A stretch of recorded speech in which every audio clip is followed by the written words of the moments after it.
Tú eres Bueno, de la del Valle. Ok, me callo.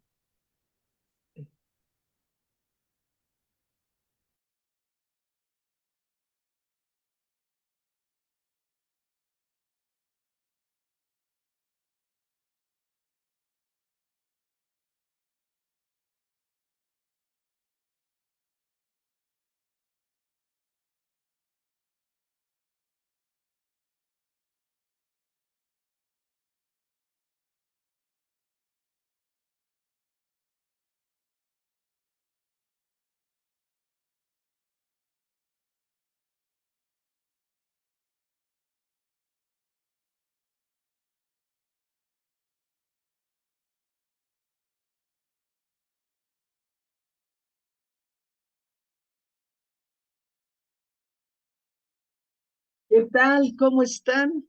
Qué gusto verles en esta ocasión. La semana pasada no pudimos estar con ustedes porque andábamos en Tabasco en un congreso de educación y la verdad es que las redes eran muy malitas en el hotel en el que estábamos y no quisimos iniciar el trabajo con deficiencias, por eso pospusimos esa charla, pero hoy tenemos un cierre de lujo.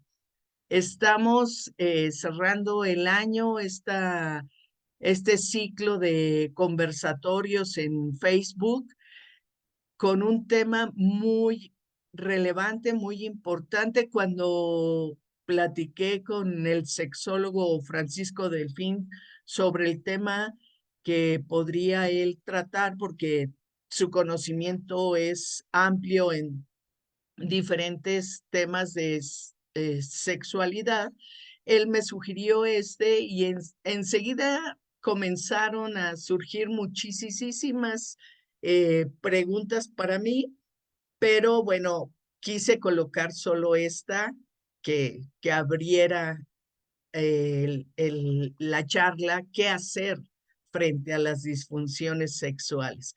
Pero antes de que él nos comente, me encantaría podérselos presentar, que conozcan. Yo creo que la mayoría lo ha visto en algún lugar, lo ha escuchado en algún espacio de comunicación, porque les digo, su experiencia es amplia y su participación en la transformación de la comunicación en sexualidad es también muy amplia. Él es Francisco Delfín Lara, estudió la carrera de médico cirujano en nuestra gloriosa UNAM y desde 1980 se ha desarrollado en el campo de la sexualidad. Cuenta con un título como educador de la sexualidad por el Grupo Interdisciplinario de Sexología y el Instituto Superior de Docentes en Educación Especial.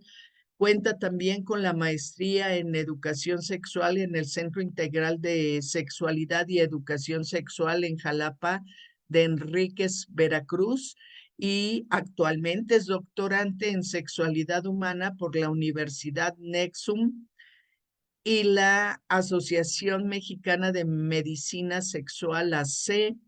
Él ha participado en medios de comunicación masiva, de hecho así lo conocí, en Diálogos en Confianza, eh, masiva como son radio, prensa, televisión desde 1980. Es conferencista tanto a nivel nacional como internacional. También se ha desempeñado en la práctica privada como terapeuta sexual desde 1980. Así que en un ratito que dé sus datos, pongan atención. Si requieren terapia sexual, él podrá ayudarles. Actualmente es catedrático en el Instituto Universitario Carl Rogers en una maestría, en el Centro Integral de Sexualidad y Educación Sexual también en la maestría, en la Universidad Nexum de Culiacán, Sinaloa, la Universidad Mexicana de Estudios de Posgrado, y tiene amplias publicaciones. Este libro, pues, es muy sugerente también el título. El libro es Sex Populi, de Editorial Alfil. Es coautor de varios libros, uno que se llama Sexología Clínica, una visión latinoamericana. Diré los títulos para que ustedes, si tienen interés, pues los busquen. Psiquiatría y Neurociencias, ese está editado por la UAM Metropolitana y por el Hospital Psiquiátrico Dr. Samuel Ramírez Moreno. Avances científicos en sexualidad, Universidad Autónoma Metropolitana es quien lo edita. El sujeto sexuado entre estereotipos y derechos. Este libro está eh, editado por INA.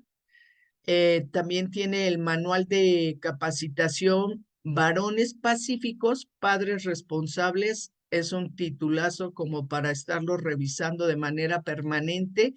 La editorial es Sin Mujeres, está en prensa en agosto del 2006. Yo creo que se puede conseguir en línea, supongo, en el reservorio que tiene el InMujeres. Ahorita nos dirá Paco. Por un adecuado manejo de salud sexual. Este está editado por el DIF de Hidalgo y la UFPA, GIS. Eh, Hay otros libros, El breve comentario al impacto de Belén du Pará en México. Esa es una convención latinoamericana para prevenir y erradicar y sancionar la violencia contra la mujer. Y ahí hay pues opiniones expertas y plantean su aplicación. Esto está editado por la Secretaría de Relaciones Exteriores y el Instituto Nacional de las Mujeres, el Fondo de Desarrollo de las Naciones Unidas para la Mujer. Educación sexual y varones. Hablemos de salud sexual y antología de sexualidad humana. Ese está editado por Porrúa. Bueno, es una amplia gama de participaciones en libros y pues agradecemos, Francisco, que hayas aceptado y que podamos compartir este espacio. Ahora dejo de compartir para cederte los micrófonos. Muchísimas, muchísimas gracias. No, hombre, yo estoy agradecido a ustedes por esta oportunidad de, pues, platicar un poquitico acerca de este tema que acordamos. En el ridículum faltó quizá parte de lo más importante. Eh, yo soy hijo de campesinos. Nací en un pueblo chiquitico de Veracruz, a orillas del río Papaloapan, aunque la mayor parte del tiempo la he pasado acá en la Ciudad de México. He vivido en otras ciudades, pero acá es donde me he desempeñado más. Y bueno, el tema que acordamos, pues es interesante, me parece a mí. Nada más que te quiero preguntar, porque si no yo me sigo hablando. Hablo, tú me controlas el tiempo, me interrumpes cuando quieras, pero que expondré esto en 20 minutos para que haya tiempo o un poquito más, o tú me vas diciendo. Regularmente, regularmente calculamos unos 40 minutos de exposición, así Vale. que te puedes extender, no hay problema. Y pues más o menos ve calculando, son las 7:10 cuando Ya arranques. puse, ya puse el cronómetro. Ajá. Y después vamos viendo cuáles son pues las necesidades, los comentarios, lo que va surgiendo en el chat y lo compartimos. ¿Te parece buena la Sí, dinámica? una sugerencia, y como vamos a hablar de disfunciones sexuales, para que no haya bronca, pues pueden decir, fíjate que un primo tenía esto, y entonces así ya no nos damos cuenta que es de él, del que pregunta, ¿no? Claro, Bueno, un amigo me contó, una amiga me sí, sí, sí. contó. sí, Porque supongo que no solo, las disfunciones no solo son masculinas, ¿no? ¿no? Hay hasta en las mujeres. Y antes que nada, bueno, ahí lo voy hilvanando. Voy a compartir pantalla Vale, y gracias. Yo voy a cerrar micrófono y cámara para que tú seas quien lleve todo esto sí, en este pero momento. insisto, puedes interrumpir en cualquier momento, ¿eh? No hay Gracias, ninguna broma. claro, Bueno, gracias. el título sugerente de Claudia me pareció interesante, disfunciones sexuales. ¿Qué hacer? Pero esto tiene un poquitico de historia.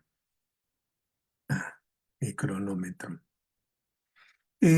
Las disfunciones sexuales, y más adelante voy a tratar de definir, han existido desde que los seres humanos estamos transitando por este planeta.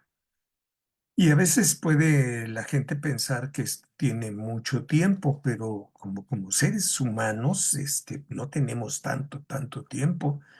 Nuestros ancestros más identificados como tales, pues se remontan a unos 2, 3 millones de años con una Australopithecus afarensis a la que le pusieron de nombre Lucy, porque cuando encontraron sus huesos estaban escuchando una canción que se llama Lucy in the Sky with Diamond. Entonces le pusieron Lucy y es uno de nuestros ancestros, quizá el más viejo. Pero es decir, los seres más parecidos a nosotros entre neandertals y cromañones, los más similares, tendrán como 60.000 años apenas. Y son muy pocos si pensamos que vivimos en un universo que tiene 14.800 millones de años. Entonces somos muy poco. Han existido las disfunciones, no se conceptualizaban, no se concebían como tales, pero se sabía que había problemas sexuales. Y este hombre que está en la fotografía, Sigi, le decía a su mamá porque vivió con ella mucho tiempo, se llama Sigmund Freud y es quien propuso, inventó el psicoanálisis. Él, a mí me parece, pero es una opinión personal, que no tiene muchas aportaciones en el ámbito de la sexualidad. Él mismo lo decía, todo lo que yo he dicho ya se sabía. Que los niños tienen sexualidad, dice, pues todas las nanas del mundo lo saben. La interpretación de los sueños, que también es por parte de él, dice, pues lean la Biblia y verán cómo Faraón se basaba mucho en lo que decían estas cuestiones. Quizás es más reconocido por cosas como las que dijo en torno a la sexualidad femenina. Él le decía a sus discípulas que querían ser psicoanalistas que si deseaban verdaderamente poder usar el diván para hacer su psicoanálisis, tenían que aceptar que tenían envidia del pene. Fíjense, ¿eh? Si quieres ser psicoanalista, debes de aceptar que tienes envidia del pene. Y también decía que el clítoris es como un pene atrofiado. Y mencionaba, para rematar, que las mujeres, para ser maduras, deberían de llegar al orgasmo únicamente a través de la estimulación de la vagina. Quienes requirieran de la estimulación del clítoris para llegar al orgasmo, pues eran consideradas inmaduras. Esto le pegó muy fuerte a una gran cantidad de mujeres eh, que recibían esta influencia, tanto ellas como sus médicos y psicólogos, influencia de Freud, porque así lo dejó sentado. Y una de sus discípulas más brillantes, que a mí me encanta, no solo por su apellido, ella era Karen Horney, decía, las mujeres no tenemos envidia del falo, tenemos envidia del poder que se le atribuye a quienes tienen ese órgano. Este fue el bueno de Sigmund Freud. Y después apareció este hombre que está aquí, es la imagen, el Time le dedicó una portada, se llama Charles Kinsey. Charles Kinsey fue un biólogo que allá por los 30 recibió la petición de que organizara un curso sobre sexualidad porque las alumnas, tanto novias como esposas de gente que estudiaba en esta Universidad de Bloomington, se quejaban de que tenían muchos problemas en el área de la sexualidad.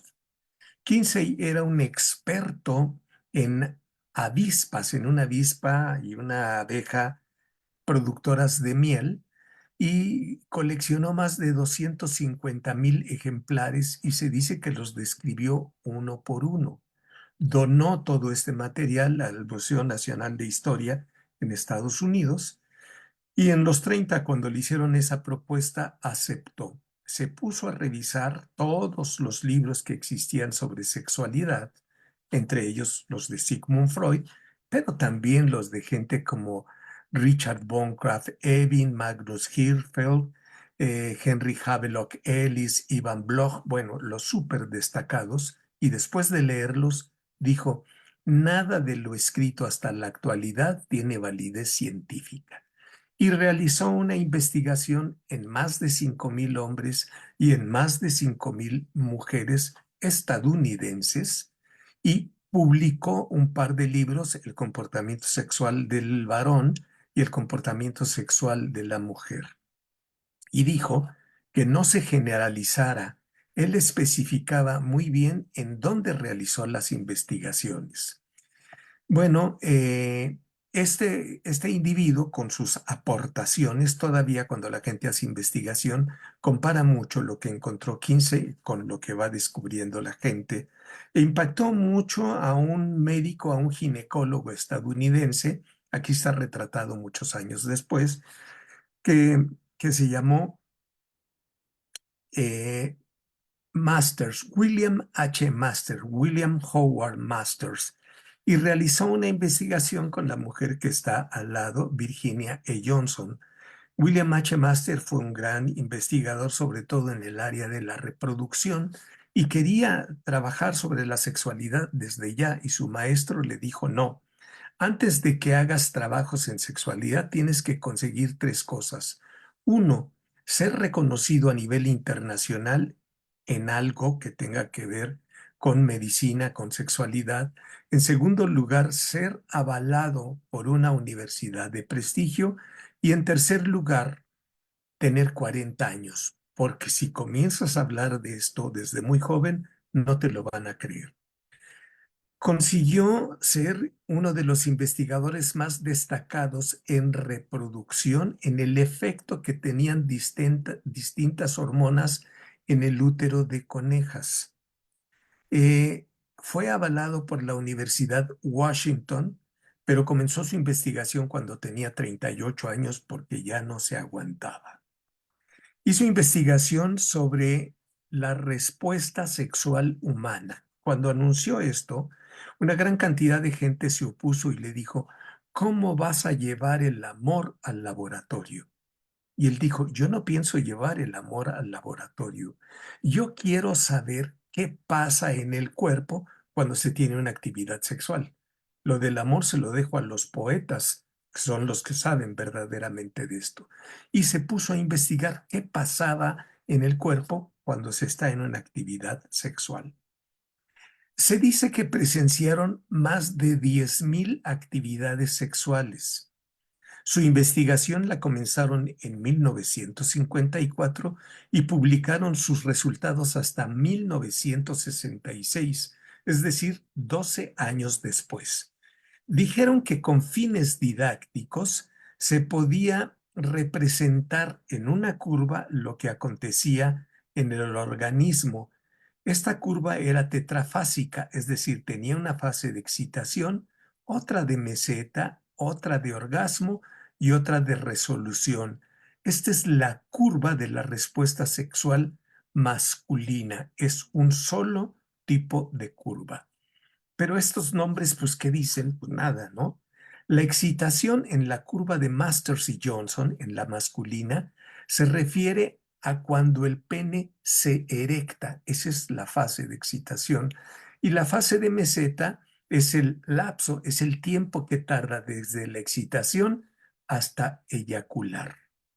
La fase de orgasmo, Masters y Johnson, la describen como una serie de contracciones involuntarias que se sienten sobre todo en la base del pene y que la mayoría de las veces se acompaña de eyaculación.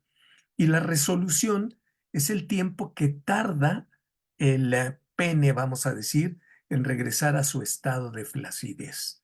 Eso es la curva de la respuesta sexual masculina. Erección del pene, el tiempo que tarda en tener el orgasmo y el eyacular, y el tiempo que tarda en regresar a como estaba antes. Pero también existe, ellos describieron, la curva de la respuesta sexual femenina. Las mismas fases, excitación, meseta, orgasmo y resolución, pero dijeron que las mujeres son más variadas. Dijeron que puede haber una curva en la que hay una excitación que va siendo gradual. ¿Cómo se detecta la excitación? El primer signo de excitación sexual masculino es la erección del pene. El primer signo de excitación sexual femenino es la lubricación vaginal. La mujer se humedece. Entonces, de manera gradual, dijeron, se va humedeciendo. Y la meseta es el tiempo que tarda en llegar la mujer al orgasmo, de la excitación al orgasmo. Y el orgasmo lo describen como una serie de contracciones involuntarias en el tercio externo de la vagina, que después lo pueden decir las mujeres que lo sienten en diferentes partes. Pero entonces tienen la excitación, la meseta, llegan al orgasmo y pueden volver a tener otro orgasmo y otro orgasmo y otro orgasmo y después regresan a las condiciones en que estaban antes de esa actividad sexual. Pero dijeron Masters y Johnson que puede haber otra curva que va aquí excitándose como a brincos, llega rápidamente al orgasmo y después a la resolución. Pues es muy bonita, ¿no? Pero una de las más frecuentes es esta, donde se va excitando de manera gradual y se queda así excitada, excitada, excitada, excitada. Puede pasar el tiempo que quieran y no va a llegar al orgasmo. Y la resolución, el tiempo que tarda en llegar a como estaba antes, va a ser muy, muy prolongado.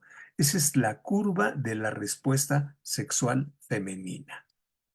Bueno, pero vamos a hablar qué es una disfunción sexual y hay varias definiciones. Una de las primeras definiciones dice esto: la alteración más o menos persistente de alguno o todos los eventos que conforman el ciclo de la respuesta sexual humana. Esto lo dijo Eusebio Rubio en 1982. Otra definición la dimos nosotros en 1986 y se refiere a la alteración de una o más fases de la respuesta sexual. Las fases fueron las que vimos: excitación, meseta, orgasmo y resolución. Entonces, alteración de una o más fases de la respuesta que causa molestias al individuo o a su pareja. Y esto es importante porque alguna vez le pregunté a un señor: ¿y usted, don Álvaro, cómo está su eyaculación? Y me dijo: muy bien, doctor. Yo apenas penetro a mi mujer, me vengo enseguidita. Entonces está muy bien mi eyaculación. Pues sí, la alcanzaba rápidamente. ¿Quién sabe qué diría su esposa? Por eso nosotros aquí tomamos en cuenta a la pareja. Y otra definición más nueva del grupo de Eusebio Rubio y la gente que conforma el equipo en AMSAC dice que es una serie de síndromes en los que los procesos eróticos de esta respuesta no resultan deseables para el individuo o para el grupo social y que se presentan en forma recurrente y persistente. Y la definición de lo que es la Biblia de psiquiatras y psicólogos dice, grupo de trastornos heterogéneos típicamente caracterizados por una alteración clínicamente significativa de la capacidad de las personas para responder sexualmente o para experimentar placer. Todas estas pueden estar medias rebuscadas. Podríamos decir que se altera la forma como uno responde sexualmente, le causa molestias a la persona o a su pareja, pero además tiene que ser frecuente. Yo digo que a toda la gente que está oyendo esto, y los que no lo están oyendo también, les falla la respuesta sexual en algún momento de su vida. O no se le paró, o no eyaculó, o no se excitó, o no llegó al orgasmo, o no lubricó. A todo mundo le falla, menos a mis amigos. No sé a los de ustedes, pero mis amigos dicen que a ellos nunca les falla. Entonces, a todo mundo nos puede fallar, pero se va a convertir en disfunción cuando esto sea frecuente y cuando moleste a la persona o a su pareja. Frecuente si 6 de cada 10, si 7 de cada 10 veces le falla, esto es una disfunción sexual.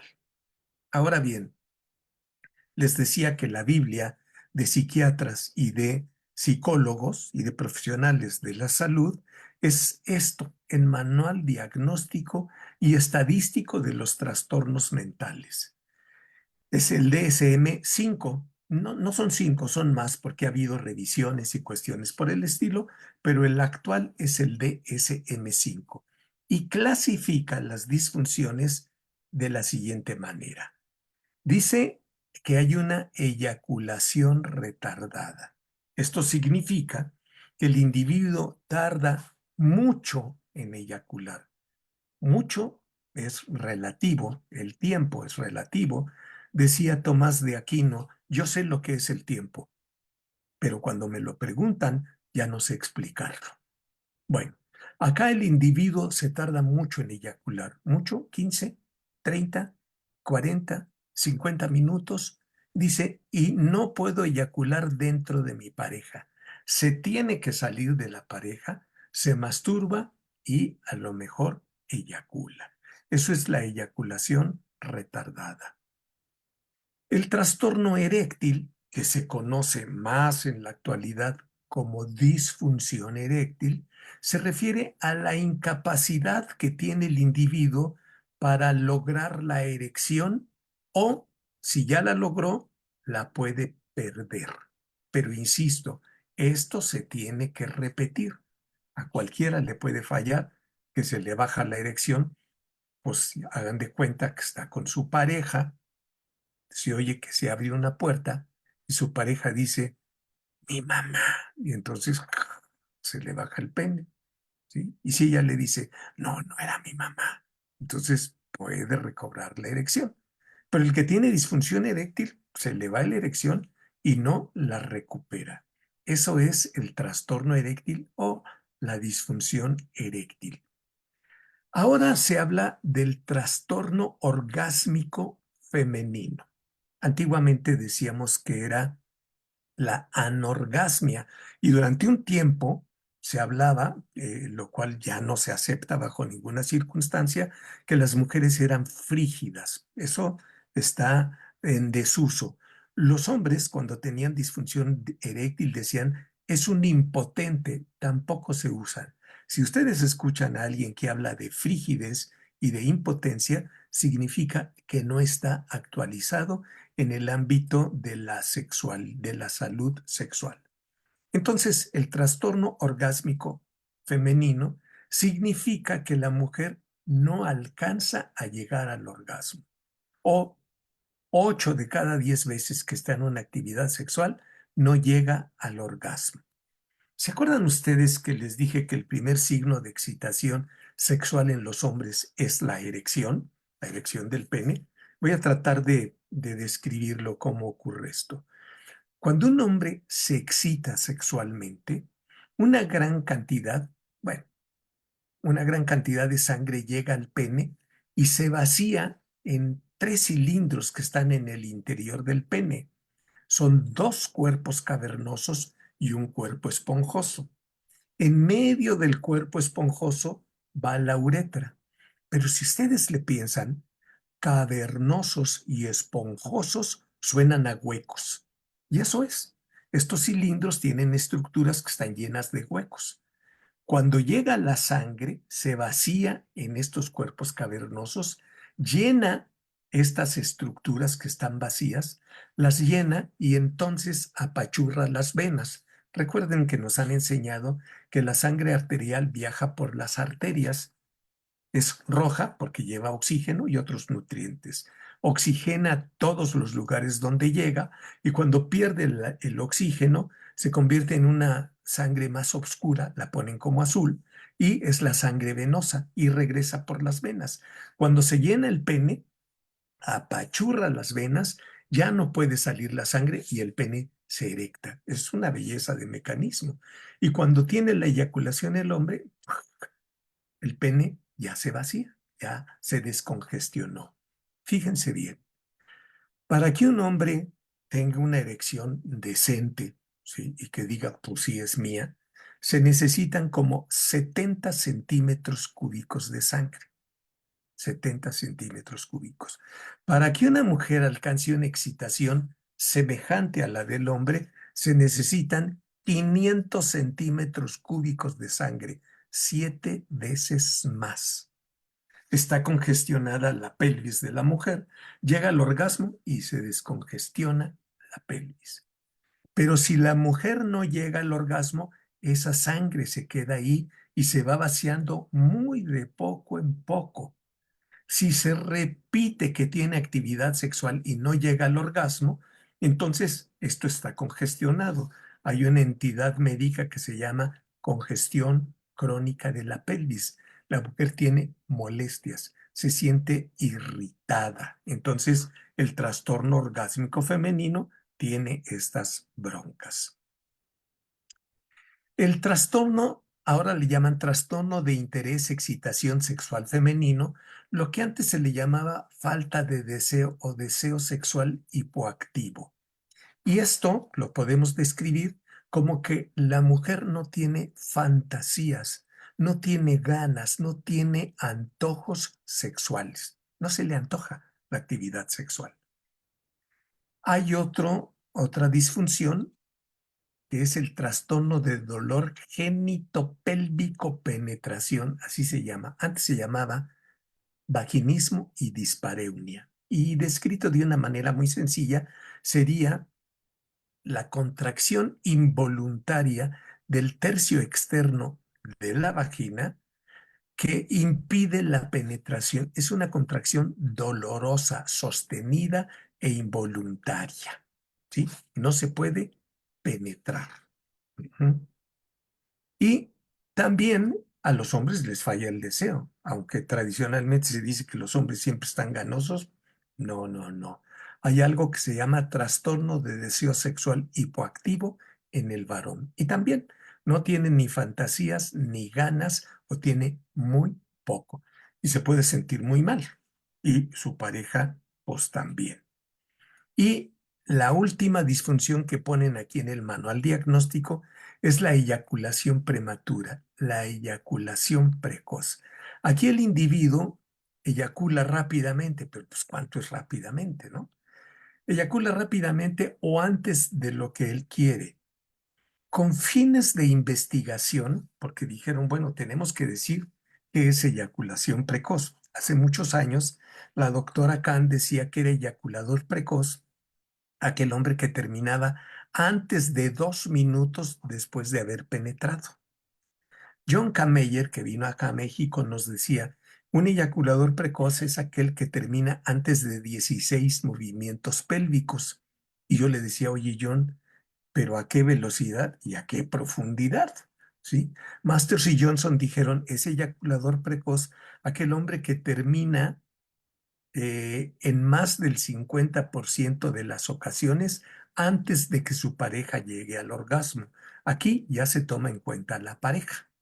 Y un servidor, inspirado en Helen Singer Kaplan, yo digo que hay un discontrol, que el hombre no controla su eyaculación. A mí me parece que hay dos tipos de hombres, los que eyaculan, que son los que controlan, y los que se vienen, los que no tienen ningún control de la eyaculación. Bueno, la eyaculación retardada, ya dijimos, el hombre no puede eyacular dentro de su pareja. Esto ocurre sobre todo en hombres que son muy conservadores, que están preocupados por no embarazar a su pareja y entonces son sumamente obsesivos.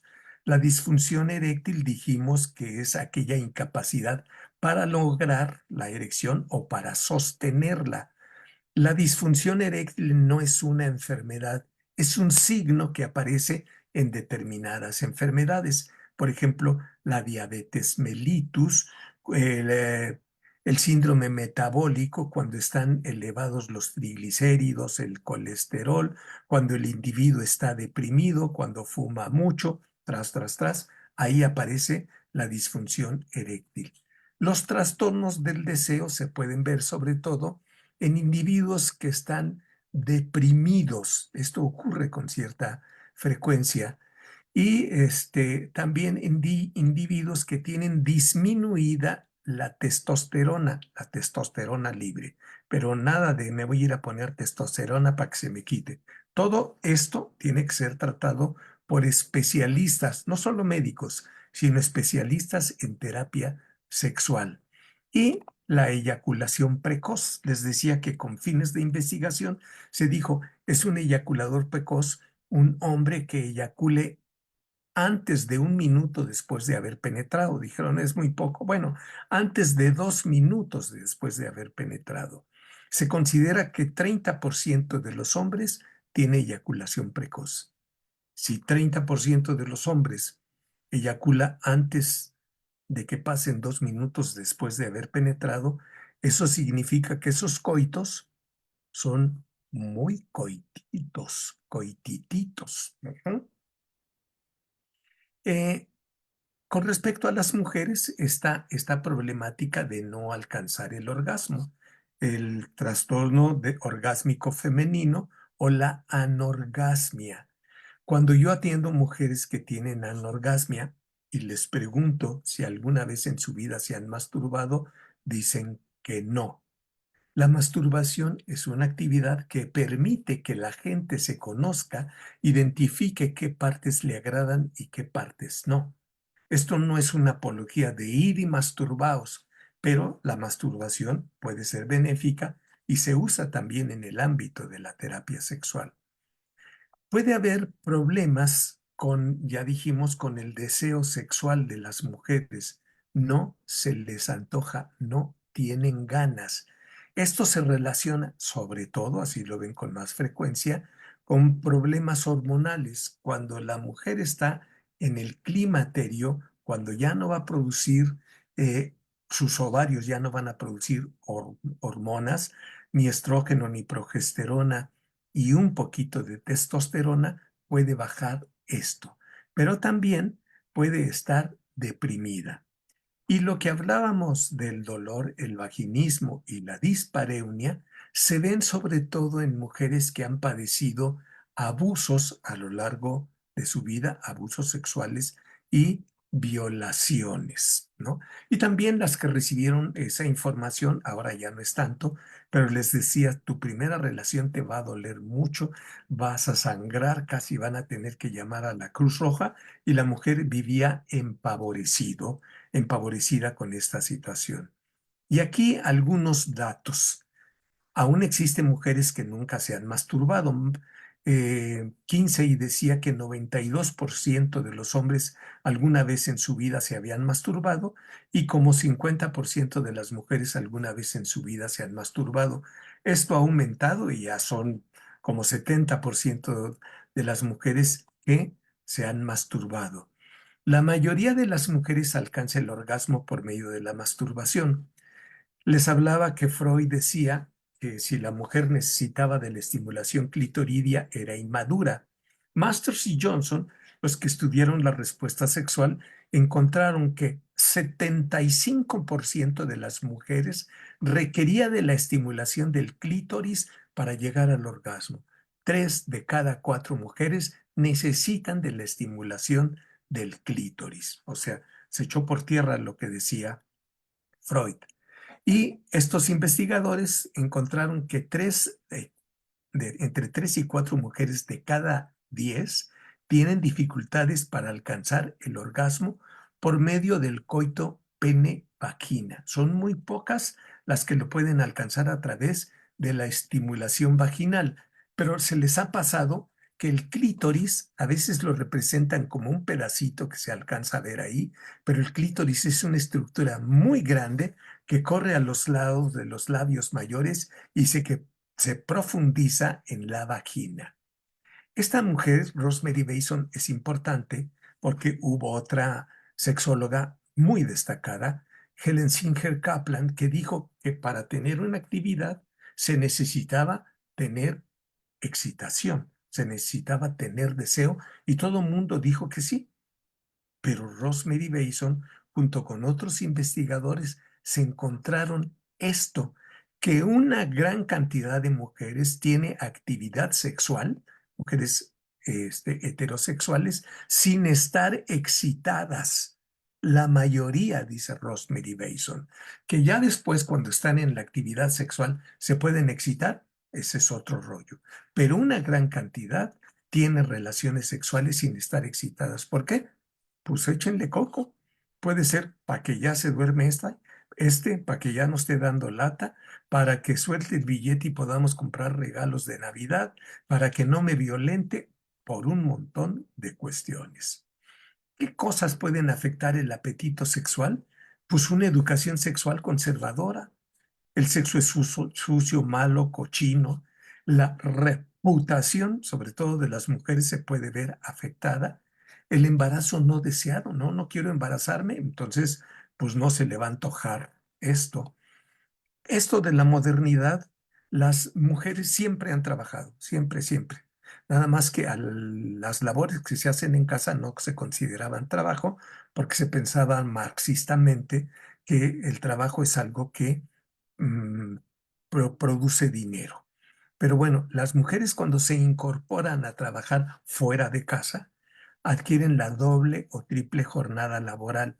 Es decir, que aparte de lo que van a hacer en la oficina, en la fábrica, en el consultorio, en la escuela, llegan a la casa y se fletan haciendo un montón de cosas, ¿no? Los problemas de pareja también afectan el apetito sexual y las alteraciones hormonales. Si al hombre le baja la testosterona, le puede bajar por un montón de cosas, y a la mujer también, esto puede afectar el apetito sexual.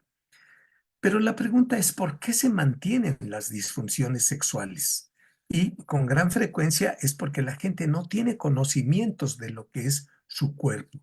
Y también que se manejan muchos prejuicios y hay expectativas irreales. Él es el que me tiene que proponer las relaciones, él es el que me va a enseñar cómo tenerlas, porque se considera, y también lo consideran a veces, que los hombres son los expertos y algunos hombres así se sienten. Pero la pregunta es, a ver así, honestamente, hijo, ¿quién te enseñó sobre erotismo? Y lo aprendimos en la calle, con cuates que se echaban unos cuentos gigantescos que tampoco sabían nada. Entonces eso de que el hombre se la sabe de todas, todas, está muy en duda. Las relaciones de pareja pueden estar afectadas. La gente no se puede llevar, puede pelear con gran frecuencia. Por ejemplo, con respecto a la eyaculación precoz, existen métodos para que el hombre aprenda a controlar su eyaculación.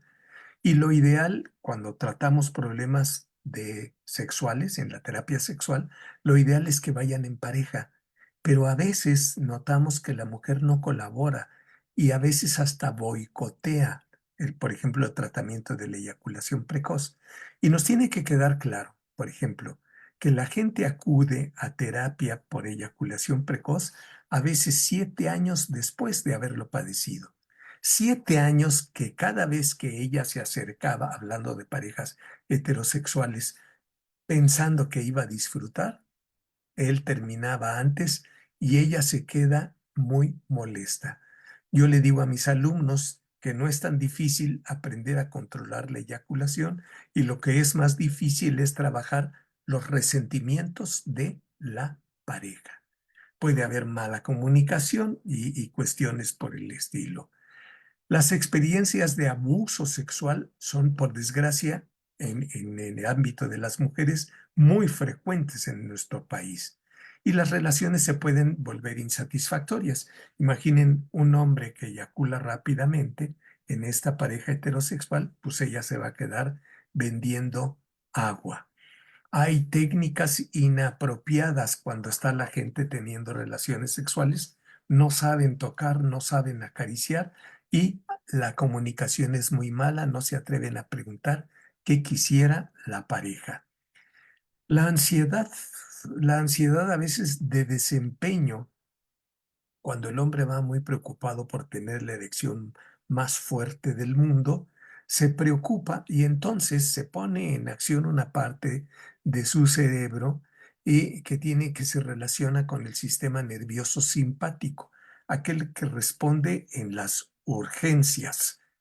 Cuando estamos ante una situación de peligro, la sangre de nuestro cuerpo se redistribuye, se va al cerebro y se va a los músculos voluntarios para que decidamos atacar o huir. Pero les decía, cuando el hombre se va a excitar, necesita que la sangre llegue a su pene. Pero si está preocupado, la sangre se va al cerebro y se va a los músculos voluntarios y no se va al pene. También cuando hay depresión, estrés o fatiga, esto mantiene las disfunciones sexuales. Los trastornos hormonales, metabólicos, neurológicos, eh, no los identifica el individuo, pero el médico sí o el terapeuta sexual también. Quienes trabajamos en el ámbito de la terapia sexual nos vendría bien, entre otras cosas, leer a Sir Arthur Conan Doyle, que fue el creador de un individuo que se llamó Sherlock Holmes y que era un investigador extraordinario que hacía de la observación una de sus principales herramientas. Cuando estamos en pareja, lo ideal sería que pudiéramos negociar. Si les suena muy feo porque piensan en dinero, entonces digamos acordar. Alex Guillermo, un gran conocedor del idioma, dice que acordar viene de acorde, que la música está llena de acorde, por eso fluye y es armónica. Pero acorde también viene de cordis, que en latín quiere decir corazón. Por eso cuando actuamos lo hacemos de corazón a corazón. Y aquí hay un ejemplo medio simpático de lo que pudiera ser acordar. Espero que si lo alcancen a leer, si no yo se los leo, y él se dirige a ella y dice, ok, si no me quieres hablar, no me hables. Mi pregunta es, ¿podríamos tener algo de sexo, aunque sea calladito? Bueno, ese es una especie de acuerdo. Sugerencias.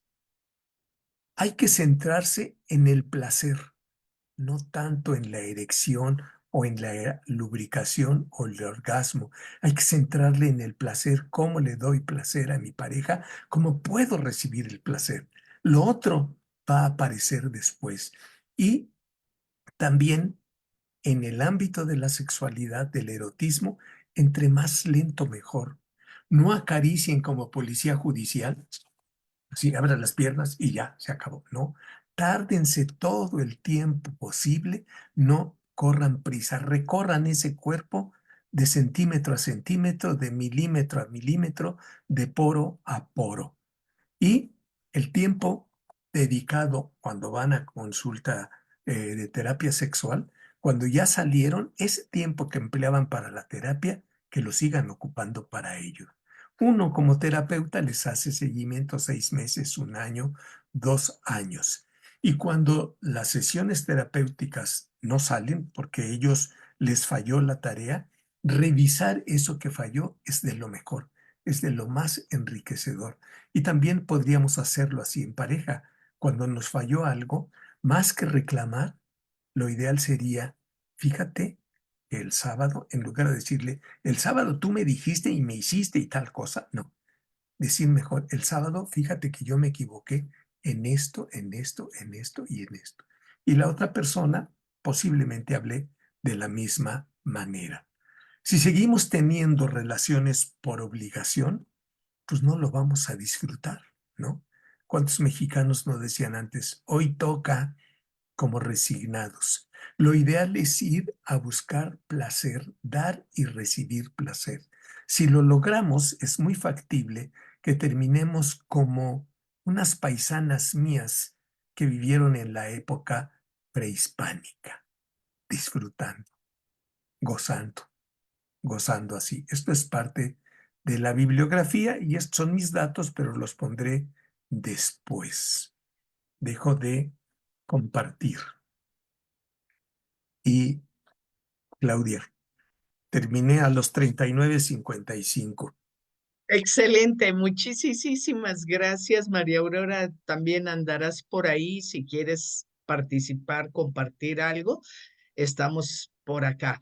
Bueno, ya a lo largo de la charla, pues diste algunas pistas de cuáles son algunos síntomas y de cómo detectar, pero que lo más importante es conocer nuestros cuerpos de manera personal, cada quien, su cuerpo, cómo responde, cómo actúa, cuando está teniendo variaciones inusuales y cómo revisar por qué esas variaciones están sucediendo, porque Josh Van en el chat nos decía algunos síntomas que nos ayuden a saber si tenemos disfunción, preguntaba. Pero bueno, yo haría como ese resumen, no sé si le quieras decir algo más a Josh Van. En Joss Van, lo que decía yo es cómo ha sido mi desempeño sexual. Lo esquemático es lo que decían Masters y Johnson y Kaplan. Pues va a haber excitación. Joss Van, ¿es hombre o mujer? No Bueno, sé. quién sabe. Si es hombre, entonces en la fase de excitación se le va parando el pene y tarda un determinado tiempo en eyacular. Entre más rápido se le pare el pene y entre más rápido llegue al orgasmo, más rápido se le va a caer el pene. O sea, no se le va a caer, va a perder la erección. Si se tarda en que se le pare el pene y se tarda en eyacular, la pérdida de la erección también va a ser muy tardada.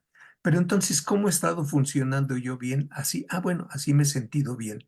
Si noto, por ejemplo, hablando del hombre, que tardo en ella, en que se me erecte, no se me para totalmente. Si antes calificaba mi erección de 0 a 10 como de 9 o de 10, y ahora tengo una erección como de 6 o de 5, y esto se repite y se repite y me molesta, o mi pareja dice, me siento muy mal porque no me puedes penetrar, podemos estar ante una disfunción. Si la mujer dice, bueno, es que yo antes, mi pareja me tocaba o me veía, como decía una compañera, es que yo veía a mi pareja cómo me veía y me prendía nada más sin tocarme. Y otras dicen, solo con hablarme. ¿Saben ustedes cuál es eh, el nervio de la mujer más largo en el cuerpo? ¿No? El oído. El tímpano clitórico, porque cuando te dice eres la más hermosa, me encantas, pues sí. Entonces, si esta mujer decía, yo me lubricaba, me excitaba mucho y todo eso, y disfrutaba muchísimo y podía llegar al orgasmo, pero veo que desde hace tiempo me cuesta mucho trabajo lubricar y me molesta y me duele, y 8 de cada 10 veces esto me sucede. Eso es una disfunción. Después se va a ver por qué. Les digo, a todo mundo le falla una mujer que no lubrica. Oye, es que no lubriqué y bueno, ¿qué habrá pasado? Tuve catarro y me tomé unos antigripales. Pues los antigripales te quitan la lubricación de la nariz, pero también de la vagina. Pero eso no es disfunción.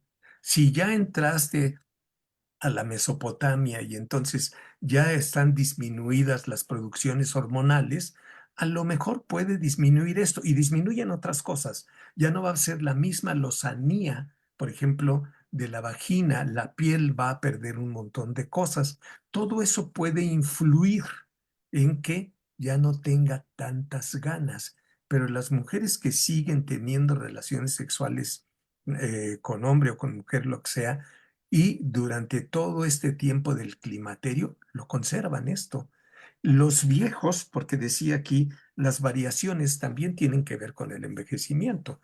No corremos los 100 metros a esta edad, a la misma que cuando teníamos 18, pero sigue habiendo esto. El hombrecito, por ejemplo, el hombrecito a los 18 años se le paraba enseguida y se venía enseguida.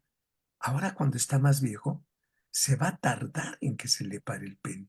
Se va a tardar. Pero eso, todo ese tiempo lo puede usar para tocar y acariciar a su pareja y le va a dar mucho placer a su pareja.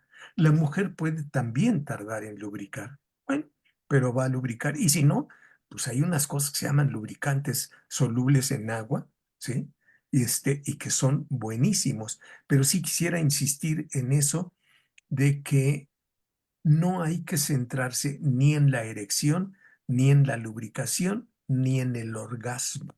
Si vamos a disfrutar, a gozar, que sea un ejercicio lúdico y no como obligación, se puede disfrutar muchísimo.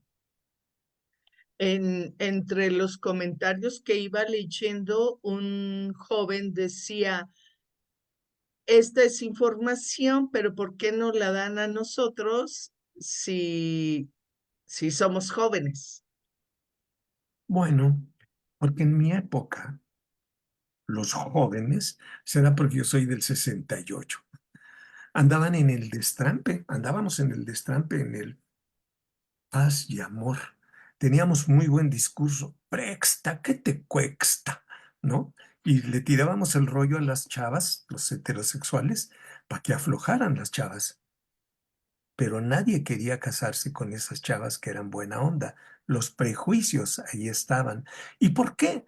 Porque fíjate que se ha encontrado estadísticamente, y aquí hay algunas cuestiones, que el promedio de la primera relación sexual en México es como a los 16 años. Si es promedio, eso significa, bueno, estoy hablando con matemáticas, pero me arriesgo, eso significa que muchos lo tuvieron a los 20 años, pero que muchos lo tuvieron a los 12 años. Cuando dicen debemos hablar a los jóvenes y darles educación sexual desde la secundaria, pues están, no te digo como Ah, dicen sí. en mi tierra porque soy veracruzano, pero están amolados. Esto tiene que comenzar desde mucho antes, no para que tengas relaciones sexuales, no, es para que conozcas y para cuando quieras tener una actividad sexual tengas más idea de que no necesariamente hay que penetrar. Yo digo que en el ámbito de la sexualidad se vale todo, siempre y cuando estén de acuerdo, siempre y cuando no se haga algo en contra de la voluntad de una persona. Y también tomar en cuenta que durante mucho tiempo se dijo que las relaciones coitales, las relaciones sexuales, se podían tener siempre y cuando fueran con el fin reproductivo. Y por eso decían, debes de tener relaciones hasta que te cases. Y así nos decían mamá y nuestras abuelas y bisabuelas. Si fueran honestas, un montón de nuestras mamás y abuelas nos dirían que se comieron la torta antes del recreo. Bueno, así ustedes no, la mía, ¿sí? Entonces, un montón de gente ha tenido esa actividad. Y cuando no se habla de todo esto, por ejemplo, la eyaculación precoz, decían Masters y Johnson, que lo más probable es que este individuo terminara rápidamente, y aquí va a sonar tonto, porque se masturbaba para eyacular. Y piénsenlo, mucha gente se masturba para eyacular. ¿Dónde se masturba la mayoría de los jóvenes en sociedades como la nuestra? En el baño.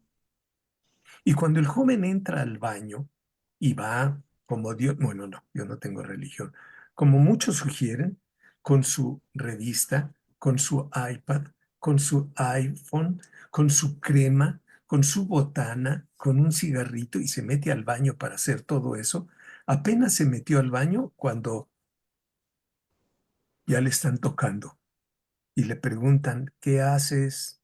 Él decentemente va a decir, nada.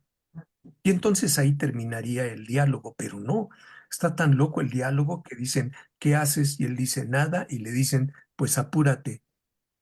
Si no estoy haciendo nada, que me apuro, pero hay conocimiento por ambas partes y este chavo que está en una actividad clandestina se masturba rápidamente y va a eyacular rápidamente. ¿Ustedes creen que se masturba una vez cada año?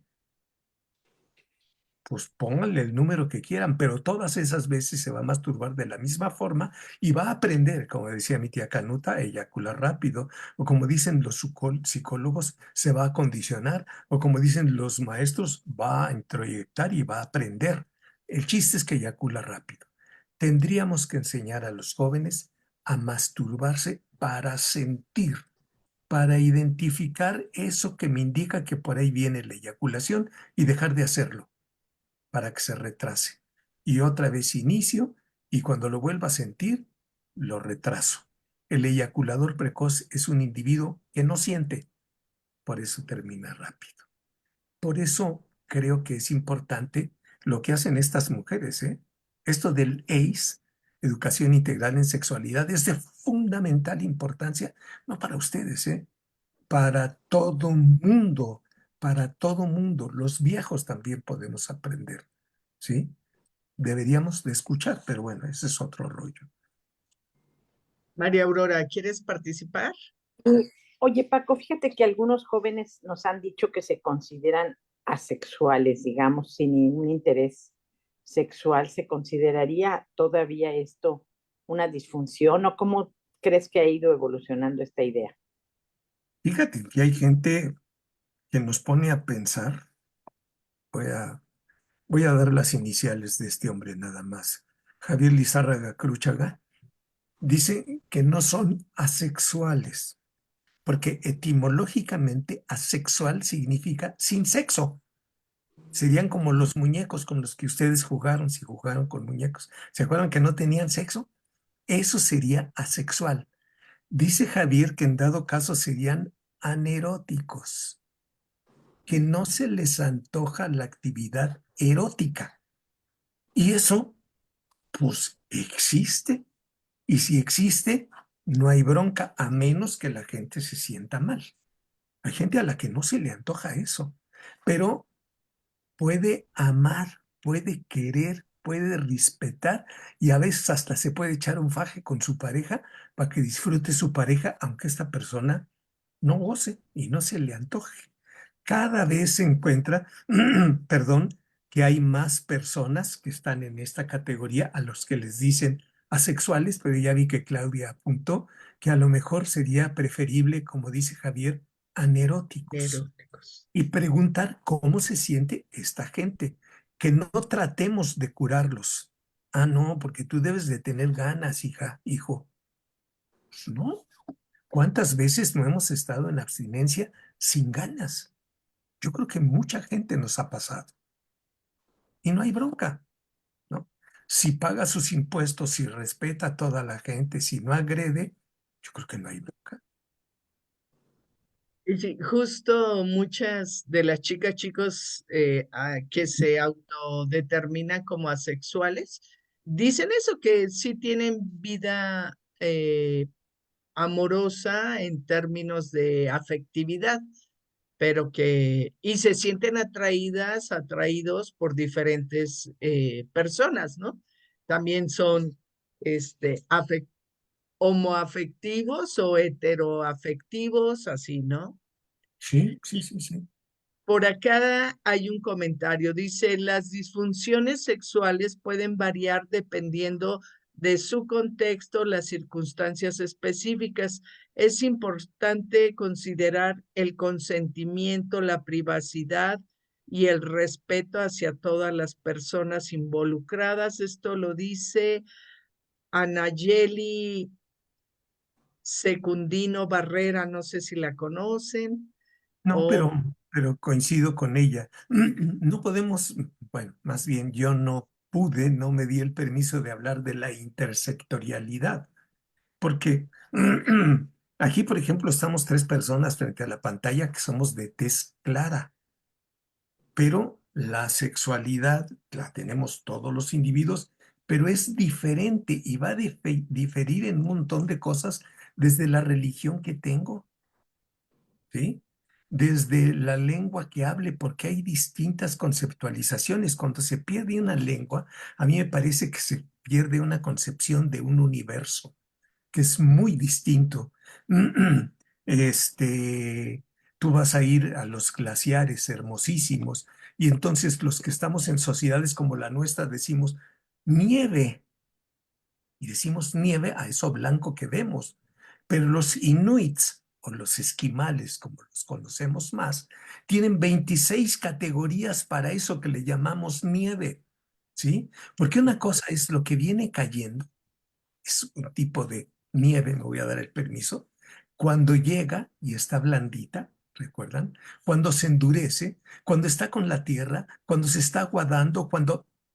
Y nosotros nada más vemos una cosa, ¿no? Y lo mismo es con lo erótico sexual.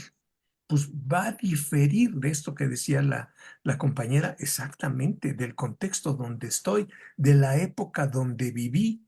En la actualidad, hombres y mujeres la mayoría de las veces usamos pantalones, pero cuando yo era joven, cuando yo era niño, se veía muy mal que las mujeres usaran pantalón, ¿no? Pero se veían muy mal un montón de cosas que a veces las tengo aquí escritas en un cuaderno, para las que estudian el género como ustedes. Yo recuerdo frases de familiares míos que refiriéndose a la mujer que nos ayudaba en los servicios, la reina de la casa, digo yo, a veces decían, es una igualada.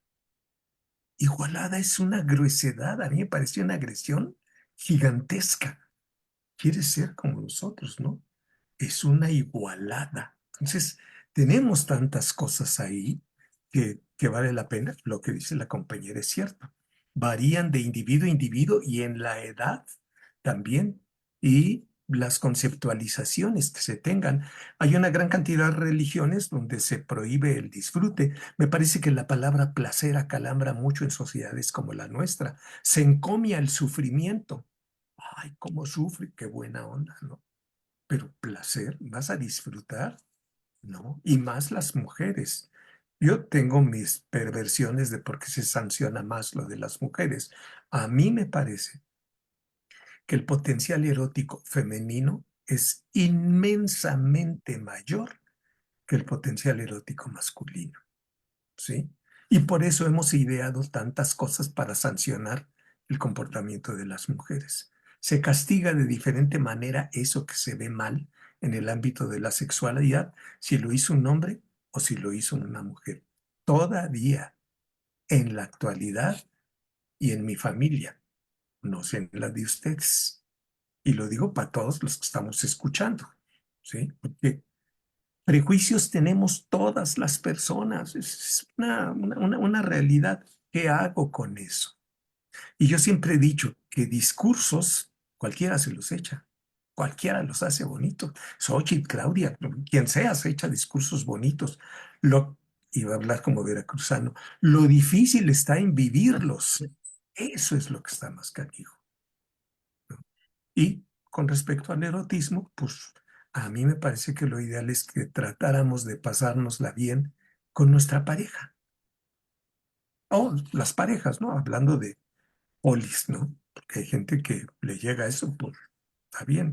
Algo que preguntan mucho es que naturalmente, somos monógamos o polígamos.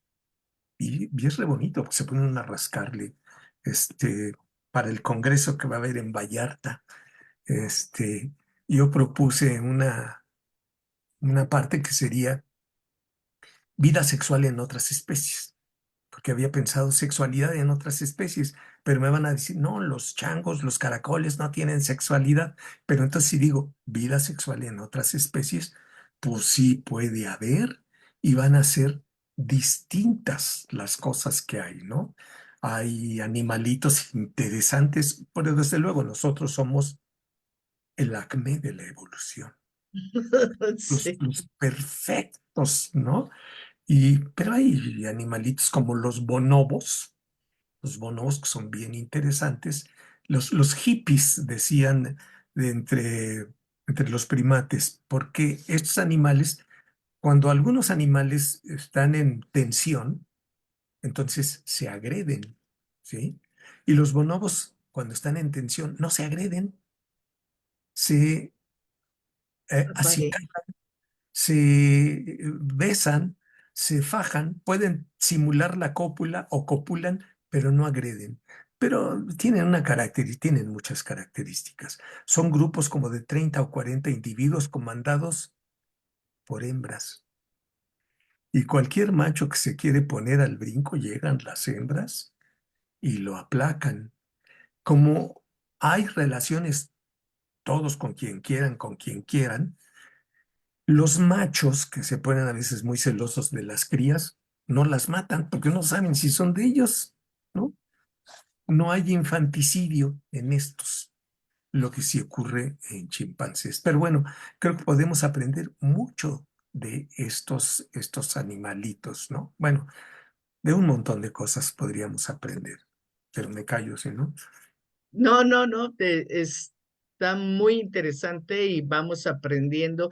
Siempre he pensado que la vida sexual placentera, satisfactoria, pues nos hace más alegres, más felices, más creativos, más creativas y nos impulsa a generar cosas diversas. Y pareciera que controlar eso ha sido parte de la tarea de quienes quieren mm, manejar la capacidad que tenemos de estar felices y de ser creativos y de tener poder y autoestima alta, porque siempre es más fácil controlar individuos y sujetas que están deprimidas, que están insatisfechos o que están enojados con su propia vida, ¿no? Entonces, creo que mucho del control en muchos sentidos, incluido la sexualidad, pues va por ahí. Me remitiste con lo que dijiste, me fui a dos libros que me gustan mucho. Uno es El país de las sombras largas, me parece fascinante, no sé si lo hayan leído. Es la vida de los inuits, de los esquimales. Entre los esquimales, el equivalente de relación sexual o de orgasmo, la palabra la dicen en esquimal, pero sería sonreír, que es una belleza, ¿no? Eso, por lo que estabas diciendo, ¿no? Sonreír. Y me remitió también al nombre de la rosa, cuando aquel obispo, no sé qué tanto, decía, no se rían, parecen animales que se están riendo. Entonces, este cuate le dice, no, no, no, no, no, espérame. Somos los humanos los que reímos. Ellos no ríen. Bueno, bonobos y chimpancés un poco, ¿no? El gorila no tanto, pero esto es algo propio. Entonces, lo que decías me parece muy interesante, el disfrutar, el pasársela bien, el estar armónicamente. Por eso me gusta lo que dice Alex Grigelmo de los acordes, ¿no?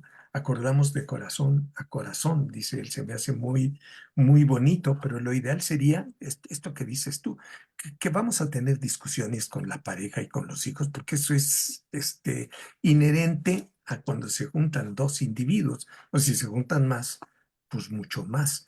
Pero lo ideal sería irse por ese lado, pasársela bien, disfrutar, que no necesariamente es tener cópula.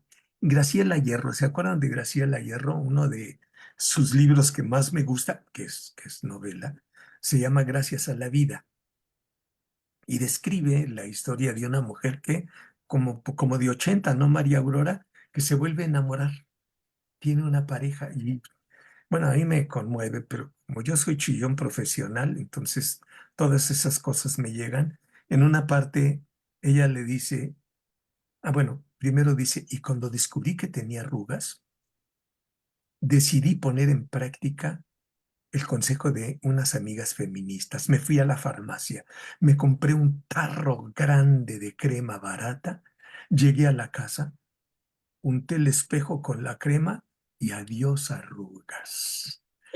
Y se me hace de una delicia. Y luego cuando le dice a su pareja, y te quiero para siempre, recuerden, tiene 80 años, y te quiero para siempre, porque además mi para siempre ya es muy corto. Uh, a mí me oprimen esas cuestiones, ¿no? Pero es de una cercanía. Me gusta cuando hay cercanía en los diálogos. También recuerdo a Francisco, creo que fue Francisco Rojas en El Diosero. Habla de una iglesia donde hay tzotziles o tzetzales, no me acuerdo qué. Pero ve que están los autóctonos, estos tzotziles, rodeando un altar y está un Cristo amarrado y de cabeza. Sí, y esto,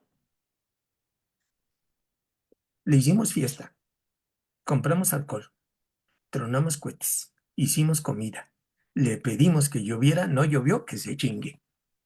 Y entonces me parece hermosísimo porque tienen una comunicación con su deidad, aunque yo no crea en ninguna deidad, pero eso se me hace hermosísimo. Mi papá también una vez salió a linternear es irse en una chalupa en la noche, que esté sin luna, y se van con una linterna, echan la linterna y los peces y los pescan. Pero esa noche mi papá, que era un guadalupano profundo, llegó a la casa sin nada, estaba atando la chalupa y se le cayó la linterna al río.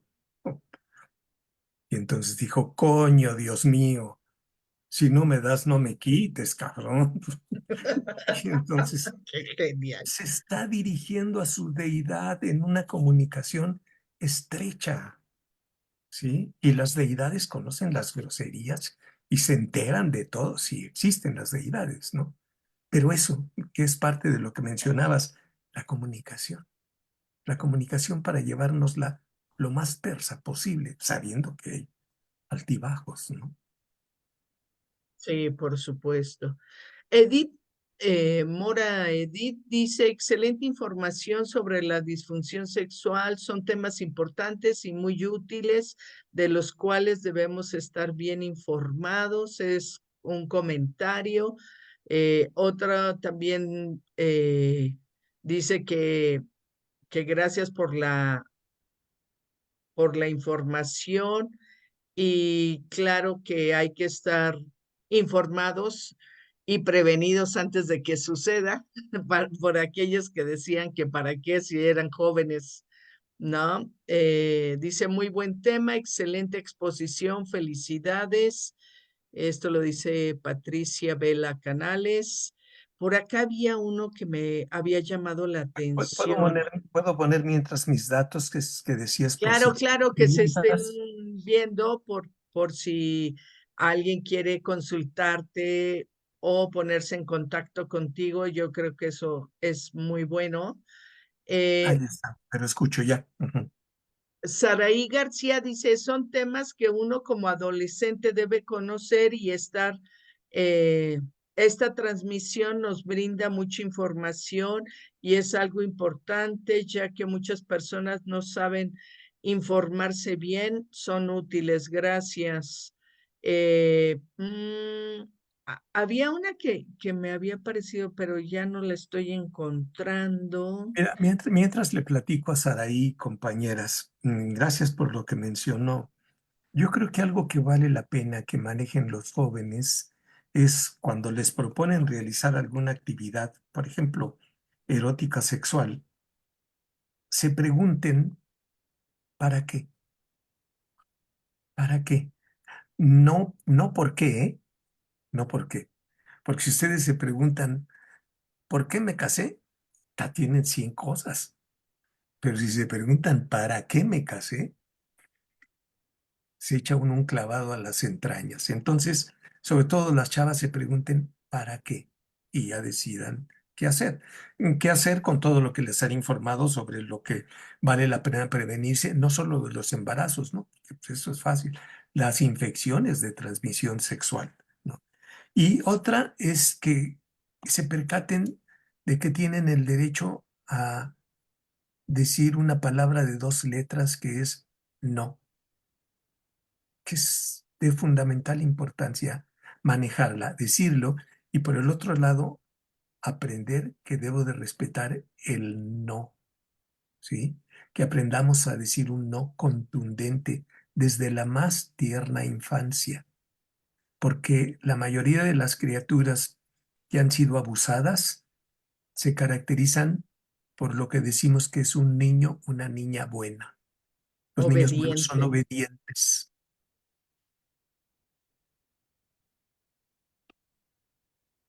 Incluso mucho de lo que hablamos acá en ocasiones es que aprendamos a negociar o a acordar de esta manera que tan bonita que has propuesto. Creo que es un mejor vocablo acordar el uso del condón, los espacios para tener eh, actividad sexual, los tiempos, las formas, y que siempre sea a través del consenso, de dar oportunidad a que ambas o quienes participen estén de acuerdo, ¿no? Sí, a mí me parece sensacional este esfuerzo que están haciendo. Bueno, esfuerzo es relativo porque ustedes quieren dar ahí en la danza. Creo que lo que hacemos mucho va a sonar muy petulante, pero es invitando, promoviendo que la gente piense, aunque no piense como nosotras. Eso no importa, que piense y que tome decisiones de manera responsable. No tanto me dejo ir por esto, sino todas las cosas que hacemos tienen consecuencias positivas o negativas. Positivas que bueno, negativas que puedo hacer para subsanarlas, evitarlas, ¿no? Pero por eso me gusta esto del ACE, porque es invitar a pensar, ¿no? Y porque a mí me parece que el ACE es revolucionaria, ¿sí? Porque invita a pensar. Las otras estrategias educativas eran memorísticas y de obediencia. Y aquí no, aquí es infórmate, fórmate y actúa. Pero eso implica que pienses. Nada de porque sí o porque no, porque ahí están renunciando a los 100.000 millones de neuronas que tienen para desresponsabilizarse.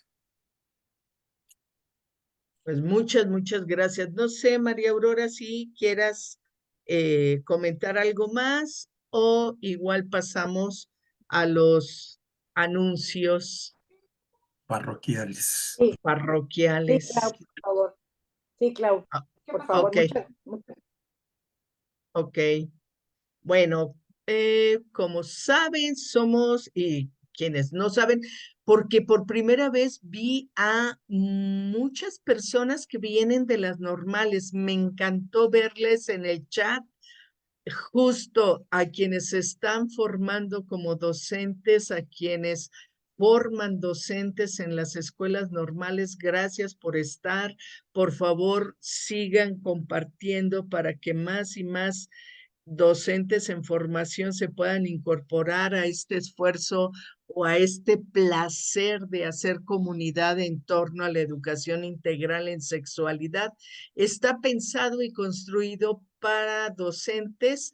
Sabemos que nos están acompañando cada vez más estudiantes y sus familias, pero particularmente nos interesa que les docentes estén integrando esta información a sus prácticas en el aula y que esto se pueda multiplicar cada vez más para construir pues una sociedad más justa, más igualitaria, más informada y que pueda tener un ejercicio de su vida sexual de manera placentera, saludable y responsable. Estamos en Telegram, todos los días compartimos información a través de Telegram y lo bonito de Telegram es que si hoy encuentran nuestro canal pueden revisar todo el material que se ha construido desde hace 2 años y 3 meses que ya tenemos trabajando con Educaréis. Estamos en Facebook, en Instagram, en YouTube. Van a encontrar todos los webinars. Ya son cerca de 90 webinars que llevamos con puros especialistas de muy, muy buen nivel, con temas muy variados. Si quieren formar parte de estos grupos de WhatsApp, preescolar, primaria, secundaria, bachillerato, contactarnos.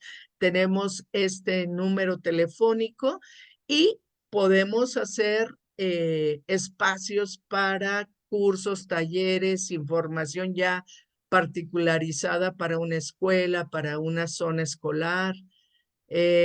Estamos en Gmail, en TikTok y tenemos un sitio de Google donde también nuestras cápsulas y notas informativas que colgamos en Telegram son breves, pero siempre hay ligas a donde pueden continuar la lectura y hacer referencia. Tenemos clases. Hacemos diseños de planeaciones donde ustedes pueden transversalizar los objetivos de aprendizaje de las 6 con historia, geografía, matemáticas y español, desde preescolar hasta educación media superior, bachillerato. Entonces, hay un montón de información que les puede ser útil y que puede ayudarles en poder implementar programas de educación integral en sus aulas. Pues bueno, esta fue la última de este año y nuestros deseos para ustedes en el 2024 es que sean docentes felices, también estudiantes felices, que construyamos juntos, juntas, una comunidad de aprendizaje NEIS, que generemos proyectos EIS en nuestras escuelas.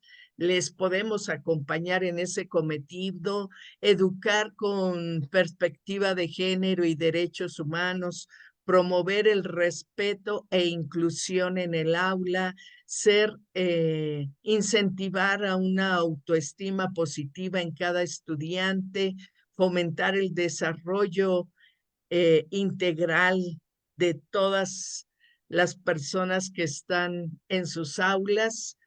Y nos reencontramos en Facebook Live el 10 de enero del 2024. Pasen felices fiestas. Ya tenemos programadas varias de las sesiones que tendremos.